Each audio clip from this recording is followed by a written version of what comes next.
This is the Monkey from Wavy Industries. It's a Bluetooth-only MIDI keyboard and it's made by a tiny third-party developer from Norway. Actually, I don't know if he's tiny, he's pretty much regularly sized looking at these videos. I'm too autistic for this. The Monkey board is very small. It's super light, it runs off a CR2032 lithium battery for over a month, and even though it doesn't have an off button, it does have an auto off feature, so when you put down the keyboard for a longer period of time, it will just shut itself off, and even if you forget about it for a month or two, you come back and you pick it up again, there's still juice in there. Now, for those of you who are actual keyboard players and piano players, you'll probably look at this thing and oh my gosh, stop! because, you know, of the buttons. But if you're like me, a pocket operator user, Oh my god! Wow! I've been using this as my traveling MIDI keyboard for making presets. In fact, I've used the Monkey board for actual work. You see, 3 of the packs on my Gumroad have all been made either on my iPhone or iPad using the Monkey. But it wasn't perfect, and that's the first thing I want to highlight. You see, here's the pre-production version. This is the one I got to test first, and my biggest critique was the fact that I didn't have any way of accessing mod wheel data. And I use that for my presets. You know, I want my customers to be able to morph from one sound to another. And I couldn't do that. So when I came home, I had to do the rest of the work with the modulation keyboard, you know, right from the studio. So that has now been fixed. This is the post-production version. Post-production? This is the actual production keyboard, the one that you can buy. And it has a hidden pressure plate. And when you press your finger on it or slide your finger over it, you're sending out MIDI CC data 1, which is mod wheel data. And so now I can do all my work by using this keyboard.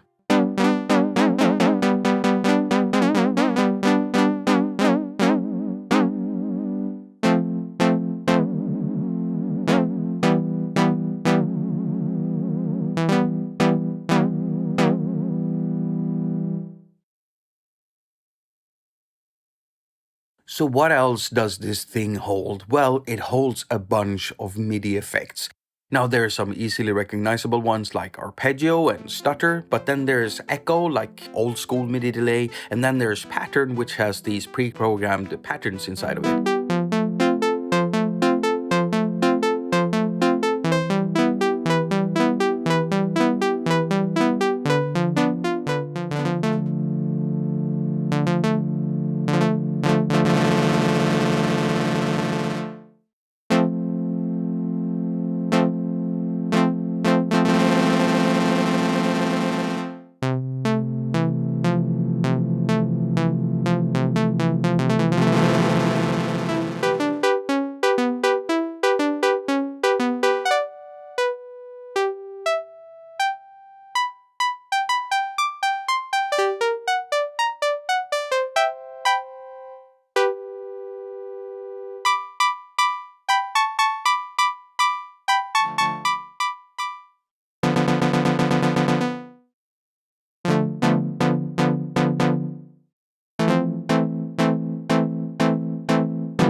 Now, the last one, drums, is limited at the moment. However, I've talked to Rein because I'm one of the main testers he used for testing new things. I was there testing the pressure plate, which makes sense because I was whining and complaining so much about it. It wouldn't surprise me if he added it just to make me shut up. Either way, he wants to fill the monkey with drum patterns. And that's why I love this project. He keeps improving on it. It's very much alive, even though not that many people have bought into the monkey yet.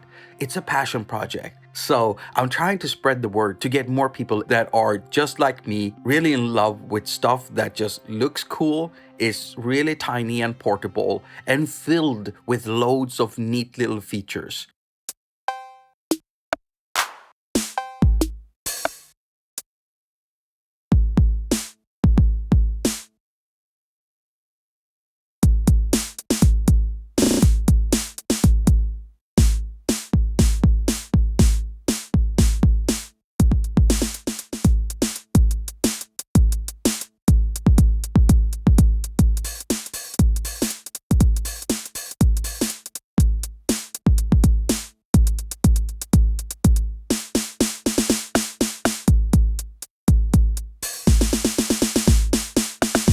Now, there is another cool feature in here because on top of all of this, there is a built-in MIDI looper, and that looper can play up to 20 notes simultaneously per step. Now, there is a limitation in how many notes it can actually record, and there is a limitation of the bars, and there are more limitations like the fact that you cannot save down your work because the monkey is not a workstation. It doesn't come with any built-in sounds, it doesn't come with a song arranger, it doesn't come with anything like that. It is a MIDI keyboard, let's not forget. But the fact that the MIDI looper is here and that you can jam along with it is so cool. And it works across MIDI channels. So select the drumming category. You hook a drum machine up to it, you record a loop with it. You select a new MIDI channel, select another effect, record again, select a new MIDI channel, and then just use the keyboard to play an instrument over it. It's really, really cool. And that's exactly what I did with this loop.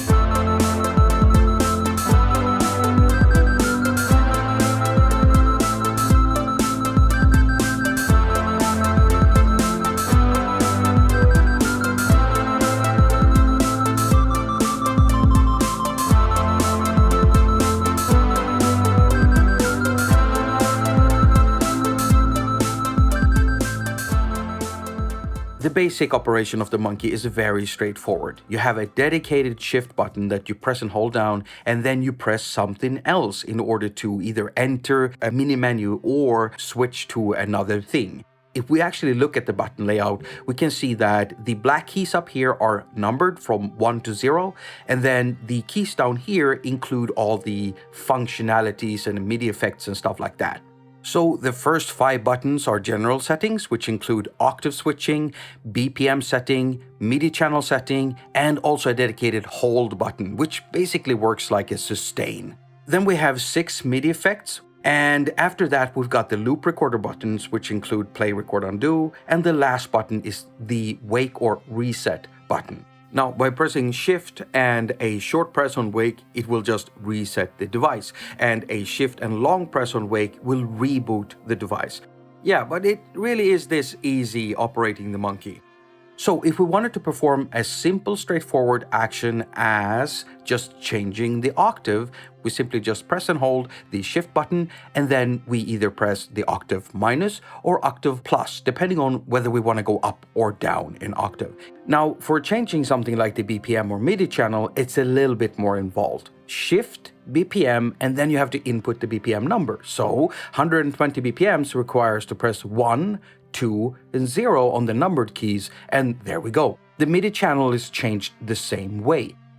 Now, when it comes to any other function in here, it's as straightforward as pressing Shift and then selecting whatever you want to turn on or off. So for a MIDI effect, you just press Shift, the MIDI effect for on, and then you perform the same action when you want to turn it off. However, it's a little bit more in here because some MIDI effects have genre-specific presets. And you select them by first activating the MIDI effect you want, and then with Shift and the numbered buttons, you can go through the different presets. Now, for the looper commands, if you press shift and play, this will allow you to start or stop the playback. And the shift and record will allow you to record stuff. And this works differently depending on if the playback is already on or not. You see, when the playback isn't on and nothing is playing and you press shift and record, it will put the looper in a waiting mode. So it will wait for you to start playing anything before it actually starts the playback and also records at the same time. If the looper is already playing, then pressing shift and record will just start the recording right away.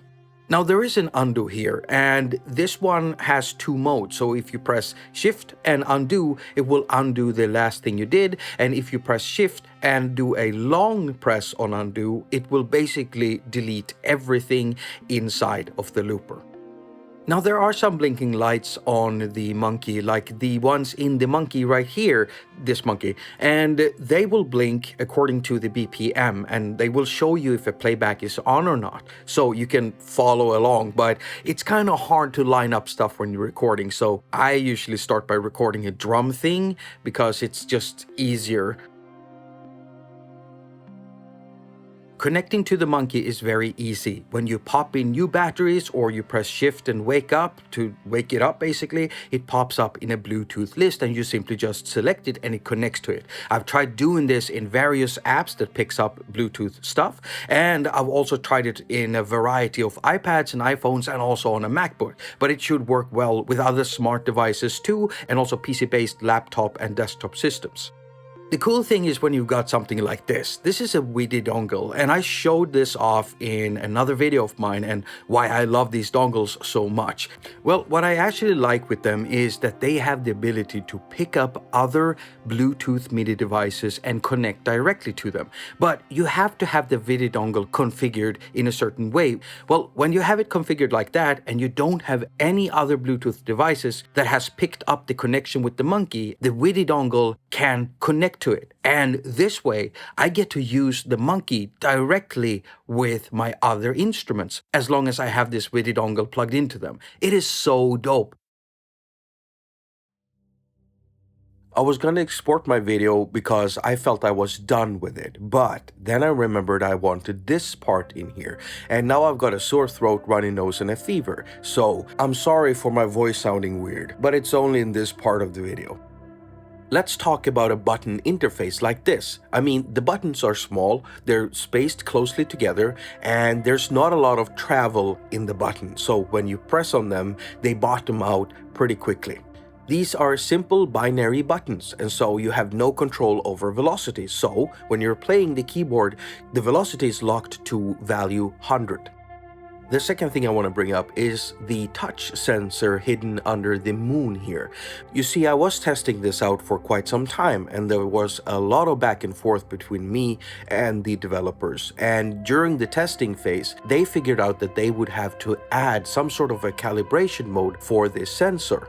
You see, even though you use all the same electronic parts when you're building something, they might not come out working exactly the same. Not only that, shifting ambient temperatures will also affect electronics, or just a battery going bad and losing its voltage might actually change how things work. Now, there are some fixes to these issues, and one of them is a calibration mode. And now that they've added this to the firmware, it should make the touch sensor work the same way on all monkey units.